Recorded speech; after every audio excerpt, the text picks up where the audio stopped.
Hi friends, ఈరోజు వినాయక చవితి. మేము స్వామివారిని పూజలు ఎలా చేసామో చూపిస్తాము, చూడండి ఫ్రెండ్స్. ఫస్ట్ మన ఇంటి దేవుడిని పూజ చేయాలి. పూజ చేసిన తర్వాత మన ఇంటి దేవత మారమ్మవ్వని, ఉరుకుంద వీరన్న స్వామిని అందరినీ పూజ చేయాలి. ఫస్ట్ మొట్టమొదటిసారిగా మన స్వామివార్లకు అందరికి పూజ అయిపోయిన తర్వాత మన వినాయక స్వామికి పూజ చేయాలి.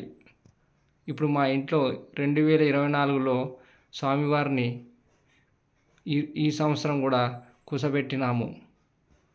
ఇప్పుడు స్వామివారిని చూపిస్తాము. వినాయకుని ఎలా పూజ చేసామో చూడండి ఫ్రెండ్స్. ఇప్పుడు మా ఇంటి గణేశుడు 2024 సంవత్సరంలో కూసబెట్టినాము. వినాయక పూజ ఎలా చేసామో చూడండి. చాలా కష్టపడి చేసినాము. పొద్దున్నుంచి 4 గంటలకు లేచి పూజ చేసినాము స్వామివారిని. చాలా భక్తితో పూజ చేయాలి గణనాథునికి. చాలా కష్టపడి పూజ చేసినాము. అన్నీ పెట్టినాము చూడండి ఫ్రెండ్స్.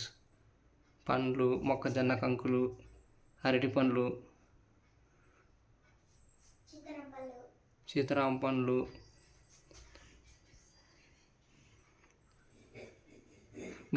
గణనాథునికి పూజ చేయడం చాలా మంచిది. పూజ చేస్తే మనకి అన్ని కష్టాలు తొలగిస్తాడు ఖచ్చితంగా. మీరు కూడా భక్తితో పూజ చేయండి. ప్రతి ఇంట్లో వినాయక స్వామిని పూజ చేయండి. వినాయక స్వామిని పూజ చేయడం అంటే చిన్న విషయం కాదు. చాలా దమ్ము ఉండాలి మనసులో. డబ్బు ఎవరైనా ఖర్చు పెడతారు, కానీ చాలా నీట్గా చేయాలి. జై బోలో గణేష్ మహారాజ్ కి. ఓం గణేశ, ఓం నమో గణేశాయ నమః. జై గణేశ.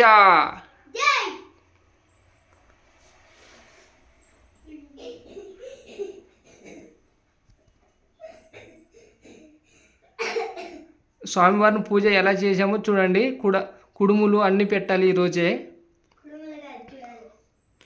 పెట్టి సాంబ్రాన్ని కూడా వేయాలి స్వామివారికి. మన ఇంట్లో ఏమన్నా ఉన్నా తొలగిపోతాయి.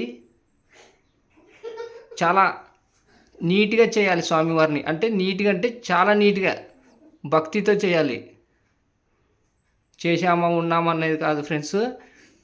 మన ఊర్లో చాలామంది కుసబెట్టండి. ఇంటింటికి గణపతి రావాలని కోరుకుంటున్నాను. ఓకే గణేష. హాయ్, నా ఛానల్ పేరు హాయ్ ఈశ్వర్. సబ్స్క్రైబ్ చేసి లైక్ కొట్టండి.